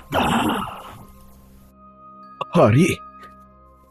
Isang hari ba na nakaupo sa trono? Ginagawa ko naman yun sa Idoro araw-araw. Niloloko mo ba ako? Oo. Mukha ka naman kasing loko-loko eh. Itsura mo lang. Hindi mo maayos. Tapos aalukin mo pa ako na maging hari. Bakit? Ano bang gusto mong maging itsura ko? Ganito ba? Napatingin si Moises habang dahan-dahang nagbabago ang anyo ng nilalang. Sa harap niya, ang dating pangit na itsura nito na may maitim na balat at nanlilisik na mga mata ay unti-unting naglaho. Isa-isang bumalot sa katawan nito ang anyo ng isang matandang lalaki. Pumuti ang buhok nito, lumiit ang katawan at naging pamilyar ang muka. Sa ilang saglit lang, hindi na isang halimaw ang kaharap ni Moises, kundi si Lolo Nestor. Ang muka, ang postura, pati ang mata, lahat ay kahawig na kahawig ng kanyang lolo. Teka, ano to? Lolo? Ako nga, apo. Ako to, ang Lolo Nestor mo. Mahinahon ng boses nito at malambing. Hindi. Hindi ikaw si Lolo. Tumigil ka! Huwag mong gayahin ang lolo ko! Pero ito ang gusto mong anyo na pagkatiwalaan, hindi ba? Lumapit pa ito sa kanya. Akmang aabutin muli ang balikat niya. Ako nga ito. Maniwala ka sa akin, apo. Hindi ba't sa akin ka lumalapit kapag may mga problema ka? Apo, maniwala ka sa akin. Tanggapin mo na ang kapangyarihang ibibigay ko sa'yo. Pamunuan natin ang buong baryo. Kung mahal mo ko, makikinig ka sa akin. Tama na! Hindi ka man lolo ko. Hindi ka si Lolo. Hindi ganyan magsalita ang lolo ko. At kahit kailan, hindi niya gagamitin ang pagmamahala namin para manipulahin ako. Tumigil sa pagsasalita ang aswang na nagbabalat kayo. Bahagya itong lumayo sa binata. Unti-unti ay bumalik ito sa dati nitong anyo at boses. Sigurado ka bang ayaw mo maging hari? Ayaw mo maging makapangyarihan? Ayoko. Alam ko naman kung anong kapalit niyan eh. Hindi ko kailangan yan. Pero ano ka ba sa mundo? Isa ka lang wala. Parang basura. Isa kang binata na walang direksyon. Isang hamak na manggagawa. Habang buhay kang alipin kung pipiliin mong manatiling mahina. Nagkakamali ka. Hindi ako mahina. At hindi ako isang basura. May mga taong nagmamahal sa akin. May dahilan ng bawat araw ko. Hindi ko kailangan ng kapangyarihang galing sa'yo. Masama ka! Kampun ka ng demonyo! Napalingon sa kanya ang aswang. Kumaway ito sa hangin at bigla na lang nagbago ang paligid. Nasa harapan na sila ng isang malaking mesa. Punong-puno ito ng hilaw na karne, sariwang dugo at mga pagkaing hindi pangkaraniwan. Kumain ka. Tikman mo. Masarap ang lasa ng mga yan. Pero bukod doon, Kapag kumain ka yan, hindi ka na basta-basta magugutom habang buhay. Umitig si Moises sa maraming pagkain. May bahid ito ng tukso. Gutom siya. May pakiramdam na parang nangihina. Ngunit nilabanan niya ang sarili at pumikit siya. Hindi ko kakainin ng mga pagkain yan. Mas pipiliin ko pang mamatay ako sa gutom kesa kumain ako niyan. Tao ko! Tao ko, hindi aswang! Napangisi ang aswang. Hindi na nito naitago ang inis at galit. Ang lahat ng nasa mesa ay unti-unting nag-iba ng anyo.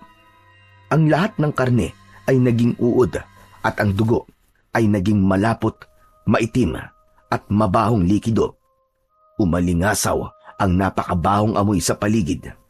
Halos masuka ang binata. Hindi mo na ako kailangan paalalahanan kung ano ka, Moises. Ang tanong, hanggang kailan mo kayang ipaglaban ng pagiging tao mo? Tao ka nga, pero may matya ka na. Isa ka na ngayong lalagyan, isang bukas na pinto. At hindi mo na mababago yun kailanman. Napakuyom ng kamao si Moises. Naramdaman niya ang bahagyang panginginig ng kanyang tuhod. Gutom na gutom talaga siya. Pagod. Hindi siya sigurado kung gaano pa siya katagal sa lugar na yon. Ilang tukso na rin ang binanggit sa kanya. Pero isa lang ang sigurado niya. Ayaw niyang bumigay. Lalo pa at naaalala niya ang mga aral at payo ng kanyang lolo. Kahit nilagyan mo pa ako ng mantsa, kahit sabihin mong mahina ako, wala kang karapatang angkinin ng pagkatao ko. Hindi mo ako kayang pilitin. At kahit ilang beses mo pa akong subukan, hindi ako magiging kagaya mo. Galit na ibinagsak ng aswang ang kamay sa mesa. Biglang nagliyab ang paligid at sa gitna ng malaking apoy, lumitaw lahat doon ang lahat ng mga materyal na bagay na pinapangarap niya. Isang malaking bahay, may sasakyang magara at maraming pera. Tignan mo mga yan. Kaya kong ibigay sa iyo lahat ng yan. Isang oo mo lang. Wala kang dapat na gawin. Ako nang bahala sa lahat. Ayoko. Hindi ko ipagpapalit ang sarili ko para sa kaginawahan. Mas masaya kaya maging mahirap. Mas may challenge. Saka hindi ko tatraydorin si Lolo. At hindi ko din tatraydorin ang pagkatao ko. Matigas ka. Pero alam mo ba lahat ng matitigas ay lumalambot din sa tamang oras? At hindi mo ako mapapalambot. Ibahin mo ako. Talaga ba? Enuknukan ka naman ng kaduwagan. Oo, tama ka. Duwag ako minsan. Natatakot ako. Pero hindi ako sumusuko. Hindi ako mahina. Alam mo kung sino talaga mahina? Yung kagaya mo. Yung kailangan mong gumamit ng katawan ng iba para lang makakilos ka. Yung walang sariling lakas, kaya umaasa sa takot at kahinaan ng ibang tao. Yun ang totoong mahina. At ikaw yun! Nagalit ang aswang. Bigla itong napaatras. Nanginig ang buong katawan sa galit. Sa isang iglap, nagsimulang magbago ang anyo nito. Hindi tulad ng mga nauna. Ngayon ay mas malupit at mas nakakatakot na ito. Lumaki ang katawan nito, higit pa sa laki nito kanina. Napunit ang balat nito sa ibaba ng kanyang balikat at unti-unting lumalabas ang malalapad nitong mga pakpak. Tumubo din ang matutulis nitong mga sungay sa magkabilaang gilid ng ulo.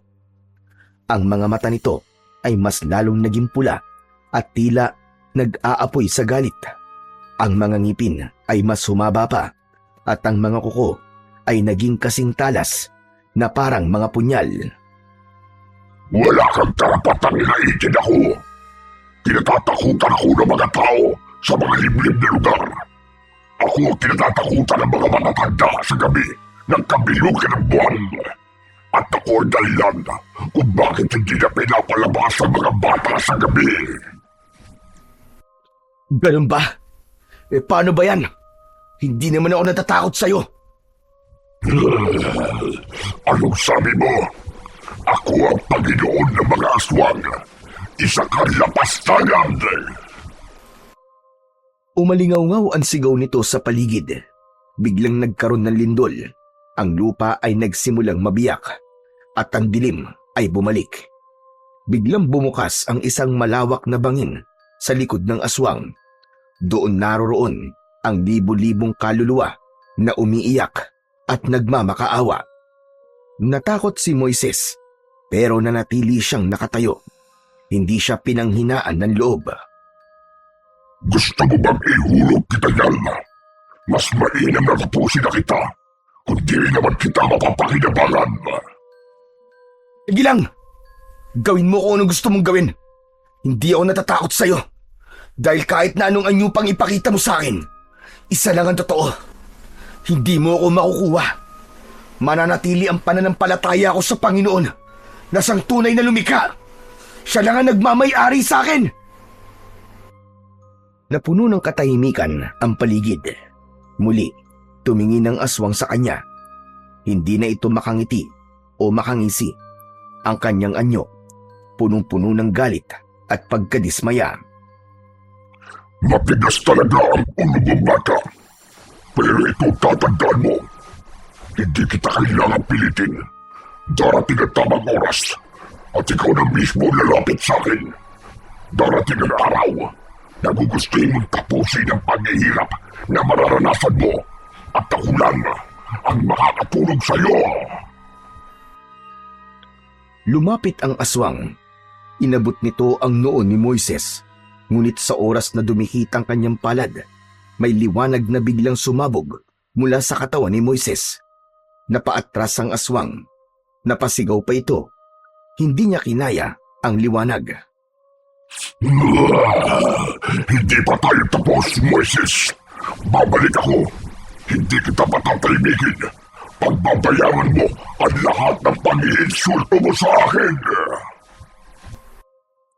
Sa isang iglap, nawala na ang aswang. Pagdilat ng mga mata ni Moises, nakahiga na siya sa kama. Pawis na pawis. Mabigat ang dibdib, pero alam niyang nanalo siya, kahit pansamantala lang. Sa labas ng kwarto ay may narinig siyang nagdarasal. Narinig niya ang boses ng kanyang lolo Nestor at ni Arong. Naramdaman niyang hindi siya nag-iisa. May mga taong ipinaglalaban din siya. At dahil doon, lumakas ang loob niya. Naisip niyang handa na siya anumang oras na bumalik ang aswang. Unti-unti siyang bumangon sa kama. Mabigat ang kanyang katawan. Parang pagod na pagod. Dahan-dahan siyang lumakad patungo sa pinto ng kanyang silid. Nangihina siya. Tapos ay kumakalampa ang kanyang sikmura. Pagdating niya sa harap ng pintuan, nakita niya sa harap ng altar ang kanyang lolo at tinawag niya ito. Lolo! Halos sabay na lumingon si Lolo Nestor at Arong sa kanya. Pagkakita sa kanya ng kanyang kaibigan, bigla itong tumayo at nagmamadaling lumapit sa kanya. Pero bigla siyang natigilan ng bahagyang umatras. Oh, bakit ka uminto? Ikaw na ba talaga si Moises? Pre, ikaw na ba talaga yan? Natawa si Moises sa naging reaksyon ng kanyang kaibigan. Mas lalo pa siyang natawa nang makita niyang pinagtatapat ni Arong ang mga daliri nito sa hugis krus at itinapat sa kanya na parabang sinusubukan siyang itaboy. Teka, ano ba yung ginagawa mo? Para ka namang engot. Anong parang engot? Naninigurado lang ako, no? Baka mamaya hindi na ikaw yan O kaya naman baka sinaliban ka na naman. Nakakatakot ka kaya? Ako na to, siraulo. Kutungan kita dyan Nang sabihin yun ng binata, napatitig si Arong sa kanya. Tapos ay tumakbo papunta kay Moises at niyakap ito ng mahigpit. Bahagya pa nitong niyugyug ang balikat nito. Ikaw na nga, pre! Ikaw na nga talaga yan! Bakit? Ano ba sa akala mo? Si Raulo. Sabi kasi ni Lolo baka hindi ka na daw magising o kaya naman baka paggising mo, posibleng ibang tao ka na raw. Fake news naman pala tong si Lolo Hoy, Ugok. Bakit parang hindi ka pa naniniwala na ako talaga to? Hindi nag-aalala lang ako sa'yo. Akala ko talaga Ang akala ko kasi, Chong, makukuha ka na ng kalaban Ako? Makukuha ng kalaban? Naku naman, hindi ka pa ba sanay sa akin? Alam mo naman na hindi ako papatalo ng basta-basta, no? Lumapit na rin si Lolo Nestor sa dalawa. Hindi ito makapaniwala sa kanyang nakikita. Apo, kumusta ka? May masakit ba sa'yo? Ano nangyari? Ikwento mo sa akin, Apo. Ngumiti lang si Moises at tumango, pero hindi direktang sinagot ang sunod-sunod na tanong ng kanyang lolo. Lo, may pagkain po ba tayo dyan? Gutom na po ako At gusto ko rin po ng malamig na tubig. Yung marami pong yelo. Lo, pahingi po ako. Napailing ang matanda dahil sa ginhawa at labis na tuwa. Agad nilang inalalayan si Moises papunta sa kusina. Doon ay hinainan niya ito ng mainit-init pang adobo. Ngunit nang iaabot na niya ang pinggan, tinanggihan ito ni Moises. Sorry po, Lo, pero ayoko po muna ng karne. Gusto ko po sana'y gulay. Kahit nilagang gulay lang, Lo, na may sawsawang bagoong, okay na ako dun. Maghihintay po ako basta wag lang munang karne. Napatingin si Lolo Nestor sa kanya. Halatang nagtataka, pero hindi na siya nagtanong. Tumango ito agad at naghanda ng hinihinging pagkain ng kanyang apo. Habang naghahanda, naupo si Moises sa upuan at nagsimulang magkwento. Hindi ko alam kung panaginip po ba yun o totoo Pero naramdaman ko talaga, para ako nasa ibang mundo. Tapos, biglang lumitaw yung pangit na aswang. Tinutukso ako, Lo. Inaalok ako ng kung ano-ano. Pinakita pa niya yung buong baryo natin, sabi niya. Ibibigay niya sa akin kung papayag lang akong maging katulad niya. Ibig mong sabihin tinutukso ka? Oo, yun na nga. Tinutukso niya ako ng kung ano-ano. Una, kapangyarihan. Tapos pagkain. At lahat ng bagay na gusto ko, ibibigay daw niya. Pero kapalit, isuko ko lang daw ang sarili ko sa kanya. Anong ginawa mo, Apo? Inilapag ni Lolo Nestor ang pagkain sa harap ng binata. Abay di, tinanggihan ko. Tahimik ang dalawa. Si Arong ay napatingin sa mesa. Tila hindi makapaniwala. Si Lolo Nestor ay naupo sa tapat ni Moises. Hawak ang isang baso ng malamig na tubig na inilapit sa kanya. Salamat po, Lolo. Anong sabi niya? Nang tanggihan mo siya sa lahat ng alok niya. Ang sabi niya po ay pagsisisihan ko daw. Tapos, babalikan daw niya ako. Kung ganun, hindi pa pala tapos. May rematch pa. Aba, ayos Tama na yan, Arong. Hindi oras ng biruan ngayon. Hindi tayo naglalaro. Kapag sinabi ng espiritong may kapangyarihan na babalik siya, tiyak yun. Hindi lang siya galit, kundi nasaktan rin ang kanyang pride. Anong gagawin natin, Lolo? Paano kung bumalik siya? Huwag ka mag-alala. Haharapin natin siya. Hindi ka namin iiwan ni Arong. Lalabanan natin siya, Apo. Pero Lolo Nestor, kaya po ba natin? Kakayanin natin, Apo. Siyempre. At alam mo ba kung bakit ko nasabi yon? Bakit po? Kasi may nakikita akong tanda sa iyong noo. Ha? Ano pong tanda?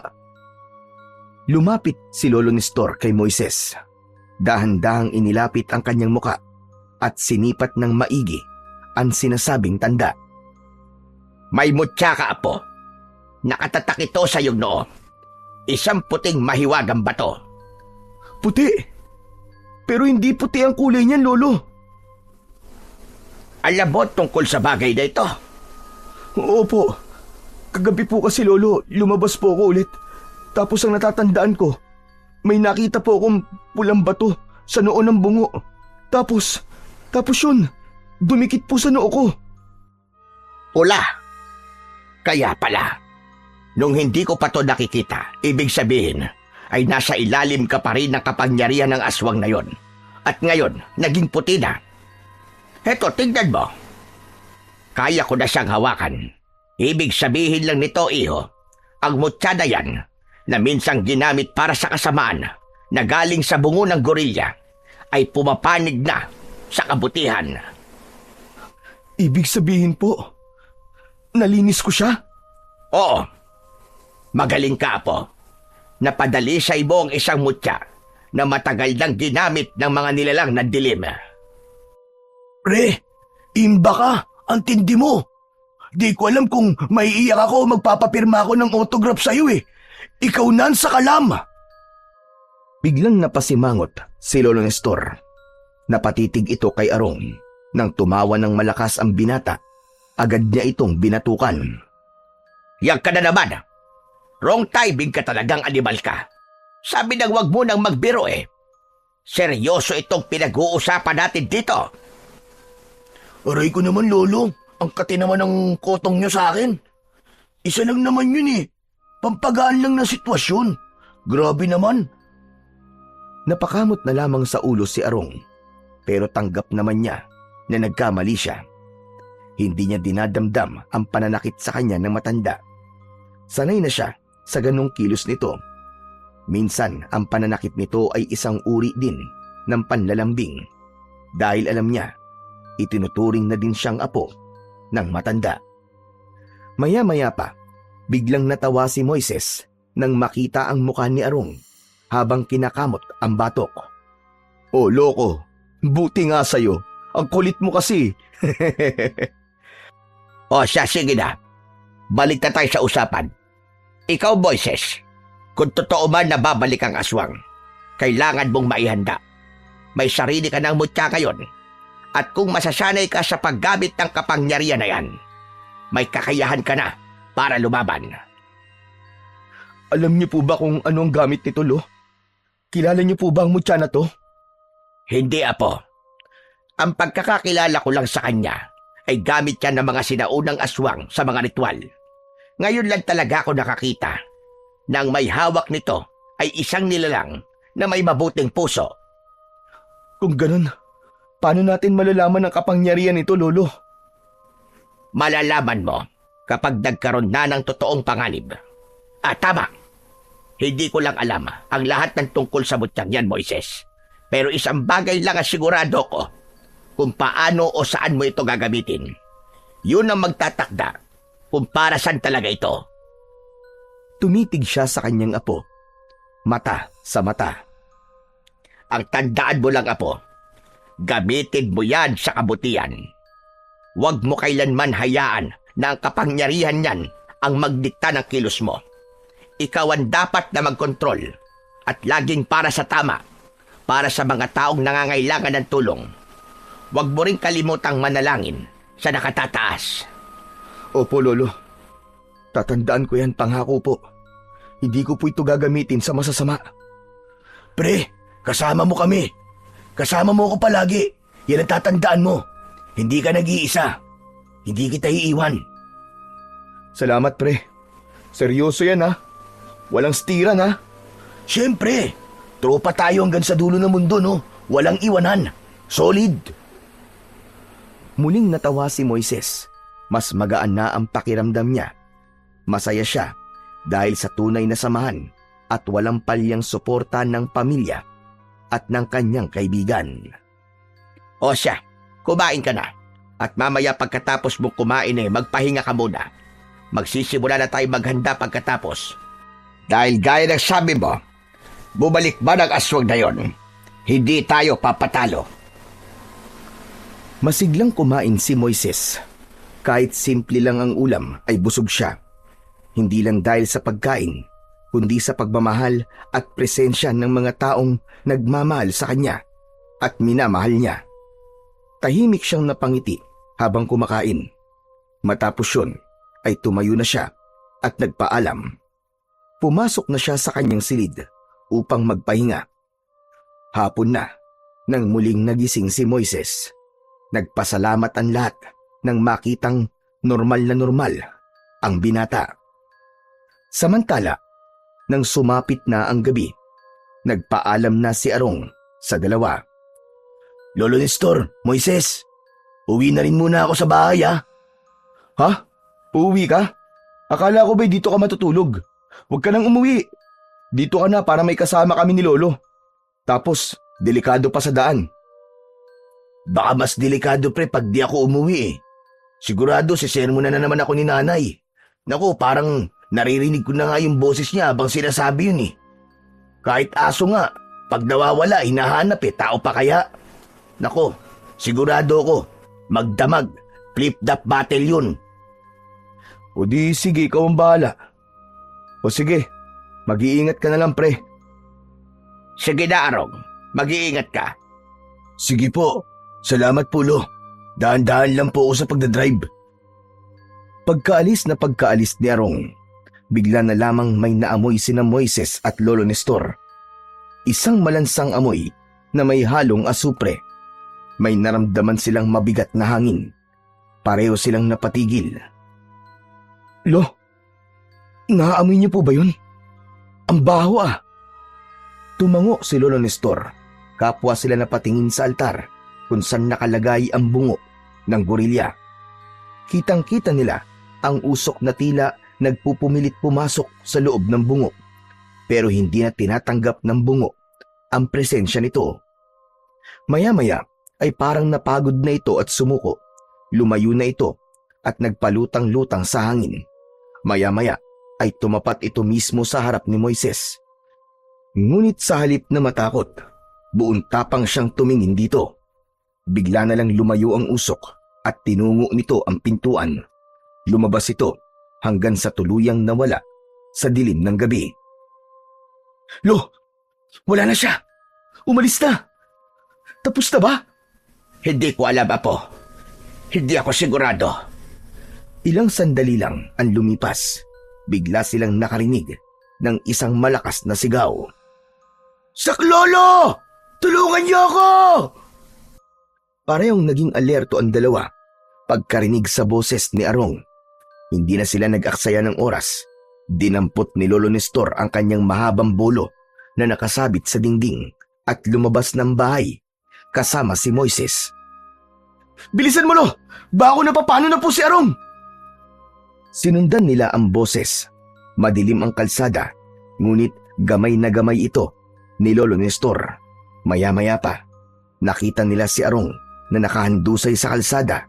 Ang kanyang motor ay nasa gilid, nakatumba at malayo sa kanya. Akala ni Moises ay nadisgrasya lang ito. Arong, ano nangyari? Pambira naman, nasemplang ka ba? Hindi Moises, may aswang. Inatake ako ng aswang. Aswang? Sigurado ka ba? Oo pare, bigla na lang may humablot sa akin kanina nung pasakay na ako sa motor. Huminto kasi ako para umihi. Lolo, posible po ba? Oo, Apo. Kung nakakita ang kaluluwag yon ng isang taong katulad niya na may maitim na budhi at di nalalayo sa dati niyang katawan at pag-uugali, madali lang niya itong masasaniban. Nang ganun kabilis, Lo? Akala ko po ba Tulad ng sabi ko, kapag nakakita siya ng taong katulad niya nung nabubuhay pa siya, madali lang niya itong masasapian. Dahil tinanggihan mo, Moises, ang mga alok niya. Lumipat na ito sa iba. Naghanap ng bago niyang magiging sisidlan. Lolo Nestor, anong ibig niyo sabihin? Yung sumanib kay Moises? Yung umatake sa akin? Lolo Nestor, nakakatakot. Ang laki niya at ang lakas. Buong lakas akong hinila kanina. Paitaas.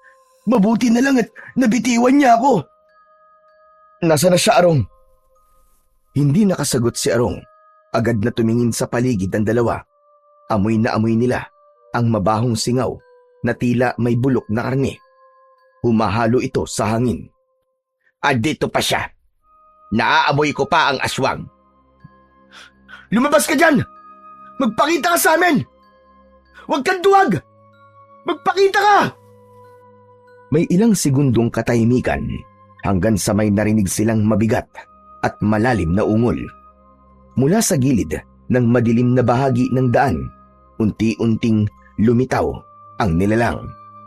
Ang liwanag ng buwan ay tumama sa kabuuan nito. Kitang-kita ni Moises ang aswang at napagtanto niyang ang aswang na tumutukso sa kanya at ang nasa harap nila ay iisa. Ayon sa itsura at sa tindig nito. Ikaw? Oo, ikaw nga yun. Hindi ako maaaring magkamali. Hindi ba't sinabi ko babalik ako at hindi kita patatahimikin, Moises? Akala mo ba ay ligtas ka na? Papatayin kita! Hindi kami natatakot sa'yo, Diablo buang ka. Hindi mo masasaktan ang apo ko. Ngunit ngumiti lang ang aswang sa sinabi ni Lolo Nestor. Isang ngiting tila nanunuya. Tignan natin kung hanggang saan ang tabang niyo. Pagkasabi nun ay bigla itong tumingala at nagpakawala ng isang malakas na halakhak.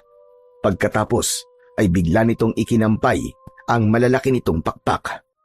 Kumalat ang alikabok sa paligid at kinailangan pa ng tatlo na takpan ng kanilang mga mata saglit.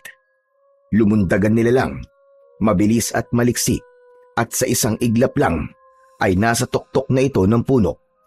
Mula roon, isa-isa niyang tinignan ang tatlo na parabang minamaliit. Agad na inihanda ni Moises ang sarili at si Lolo Nestor. Agad nang nakaamba ang kanyang hawak na bolo, parang isang katipunerong handang-handa na sa laban. Nakakatawa kayo. Akala niyo ba ay kaya niyo ako? Pare-pareho lang kayong mahihina. Mga walang kwentang nilalang. Hindi niyo ako kaya. Humanda kayo. Dahil mula sa gabi ito, mag-aasik ako ng lagim sa baryong ito. Lahat ng tao dito, gagawin kong aswang. Hindi kami papayag sa gusto mo mangyari. Saka pwede ba? Bumaba ka na nga dyan. Payabang ka pa eh. Di naman ako naniniwalang malakas ka. Ako nga, di mo na kayang makuha eh. Patawa ka. Bumaba ka dyan nang makita mo ang hinahanap mo. Biglang bumaba ng mabilis ang aswang. Halos hindi nakita ang galaw nito sa sobrang bilis. Tumigil ito sa harap mismo ni Moises. Tumitig ito sa kanya. Halos dumikit ang ilong sa ilong. Sinuwerte ka lang.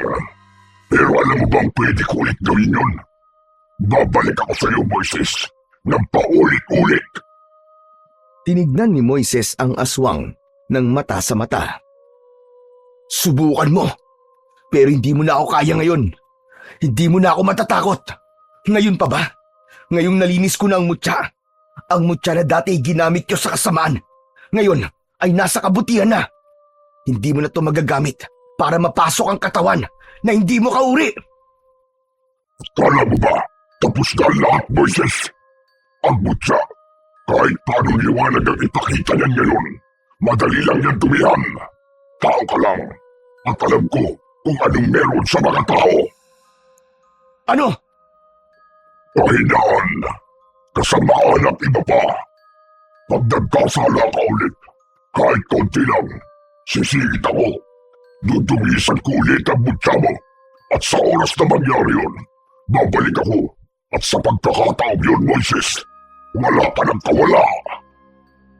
Oo, tama ka. Tao lang ako. Nagkakamali. Natatakot, nangihina. Pero hindi ibig sabihin nun ay isusuko ko na ang sarili ko sa dilim. Kaya kong bumangon. Kaya kong lumaban. At hindi ko kailanman gagamitin ang mutya sa masama.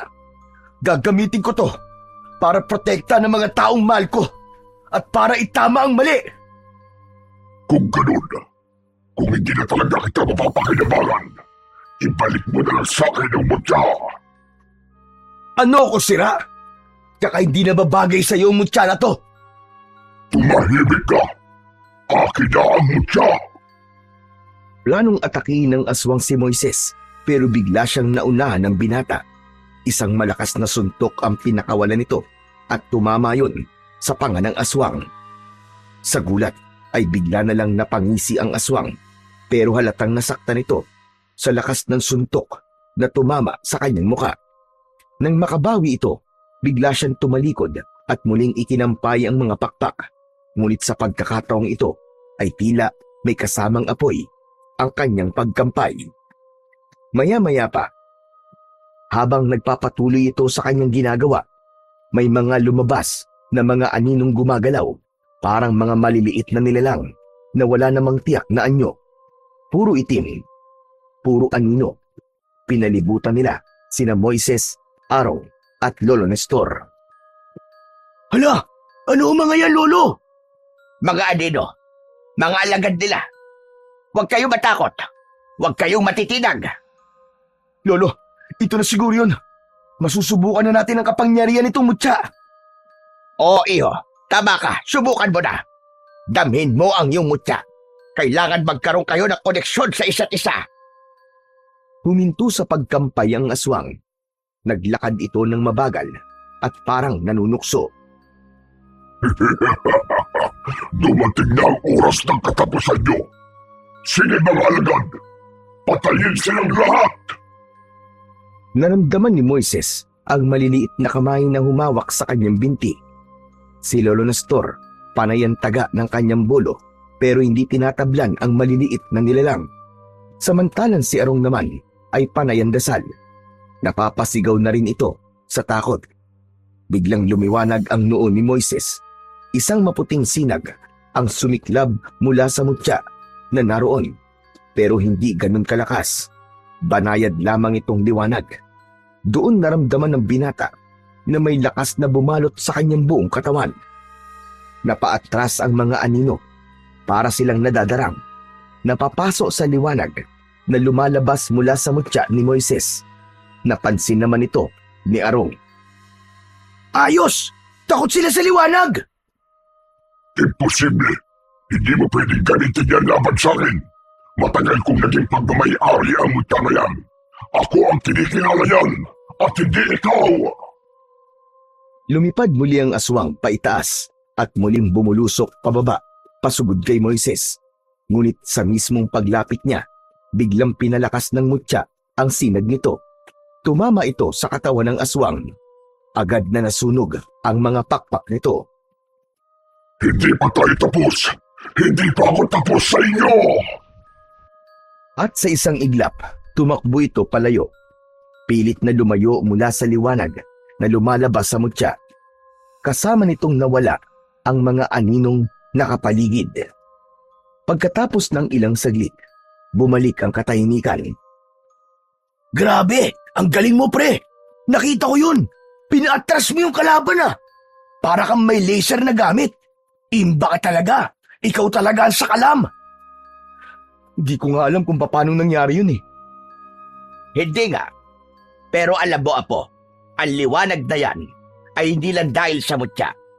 Dalawa kayong gumawa ng liwanag. Galing sa'yo ang kalahati nun. Alam mo ba? Pinalakas nito ang mutya dahil sa paniniwala mo sa tama. Yan ang tunay na kapangyarihan na po. Ang kabutihan na nagmumula sa iyong puso. Pero lo, nakatakas yung aswang. E di habulin natin. Kaya niyo po ba? Abay, oo naman, dabuho ka. Wala akong rayuma ngayong gabi, kaya maswerte ka. Mabilis na kumilos ang tatlo papunta sa kakahuyan kung saan nakita nilang gumawi ang aswang. Napansin ni Moises na tila lumakas ang kanyang pangamoy at paningin at ginamit niya yun para sundan ng bakas at amoy ng kalaban, ang amoy ng asupre na naiiwan ng nilalang.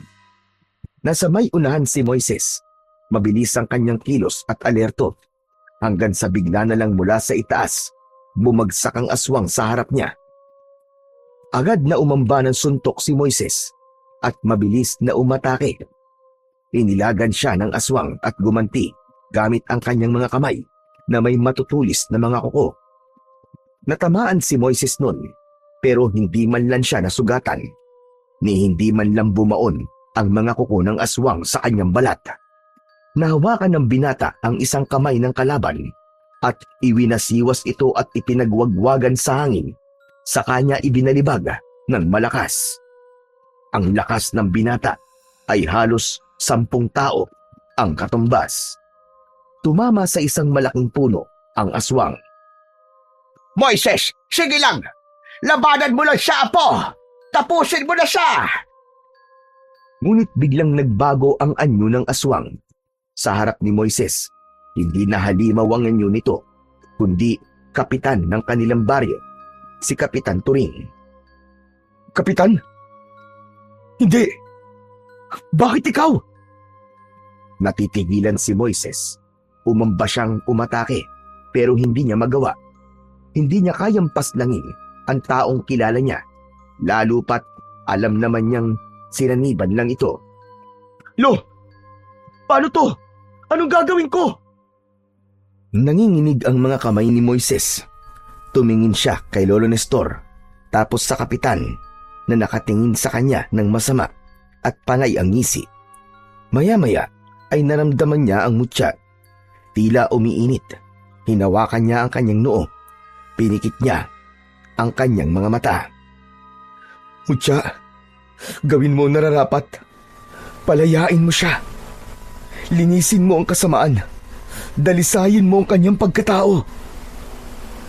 Muling lumiwanag ang noo ni Moises. Kumislap ang puting mutya at mula dito'y may lumabas na enerhiya. Isang kulay pulang liwanag. Kumalat ito sa kanyang katawan at sa paligid. Umangat si Moises ng bahagya sa lupa. Mula sa katawan ng kapitan, lumabas ang isang itim na usok. Kumakapit pa ito at tila ayaw pa ring bumitaw. Pero patuloy ang liwanag mula sa mutya hanggang sa isang malakas na pagputok ang kanilang narinig. Kasabay nito ang paglabas ng usok sa katawan ni Kapitan Turing. Humandusay ang katawan nito sa lupa. Wala na siyang malay. Sumunod ay naglabas ng puting liwanag ang mutya at ito na ang tuluyang tumunaw sa itim na usok. Kasama ng usok ay naglaho din ang mga alagad nitong anino. Tapos na. Napaluhod sa lupa si Moises at hingal na hingal. Apo! Moises, iho! Ayos ka lang ba? Opo, Lolo. Tapos na po. Wala na ang masamang nilalang. Ayos. Uuwi na rin ako, pre. Lagot na talaga ako sa nanay ko nito eh. O sige na, pre. Ingat ka sa daan ha. Kami na ang bahala kay Kapitan. Kinabukasan, nagising si Kapitan Turing sa kanilang bahay. Wala siyang maalala, maliban sa lasing siya at pauwi na sa kanilang bahay. Oo. Lasing na lasing ka nga kagabi, Kapitan. Tapos habang naglalakad kami nitong apo ko, nakita ka namin na natutulog sa kalsada. Kaya naman inuwi ka na lamang namin dito sa bahay. Pasensya ka na, Kapitan. Kung di ka namin naiatid sa bahay mo kagabi, masyado kasing malayo. Hindi na kaya nitong nirarayuma kong tuhod. Wala yun. Ako nga dapat magpasalamat sa inyo eh. Dahil kung hindi niyo ako nakita kagabi, tiyak na mas nakakahiya kung makita ako ng mga kababaryo natin na nasa ganung sitwasyon. Wala napasubo talaga tayo kagabi. Hindi ko naman nauulitin yun. Masama sa katawan at masama sa reputasyon. Ayos lang naman yon, Kap, kung paminsan-minsan. Lahat naman tayo may sandaling nadadala ng pagkakataon, hindi ba? Ang mahalaga, ligtas ka at natuto ka rin. Oo nga naman, Mang Nestor. Napaisip talaga ako. Nagkaroon pa nga ako ng masamang panaginip Di ko lang maalala kung ano. Nagkatinginan ang maglolo. Sabay tango. Pareho nilang alam na hindi lang yun basta panaginip. Ngunit nanatiling tikom ang kanilang bibig at hindi na sinabi sa kapitan ang totoong nangyari. O siya, Kap, magpahinga ka na muna. Baka di pa lubos na nawawala ang tama ng alak sa'yo. Tapos mamaya kung gusto mo na sabaw, ipagluluto kita ng tinola. Pampatanggal ng hangover yon. Aba ayos, salamat talaga sa inyo. Babawi ako, Mang Nestor ha, pangako. Nakoy, wala yun, Kapitan. Basta maayos na serbisyo na lang po ang isukli nyo sa baryo natin. Ayos na po yun. Nginitian sila ni kapitan at muling humiga upang makapagpahinga. Umalis na rin sina Moises at Lolo Nestor sa silid. Pagkaraan ng ilang araw, tuluyan nang bumalik sa normal ang buhay ng maglolo.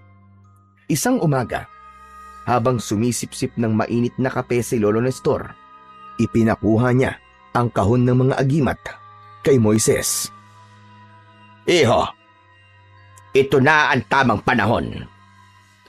Dahan-dahang hinubad ni Lolo Nestor ang kanyang suot na kwintas na may mutya at inilagay ito sa loob ng kahon.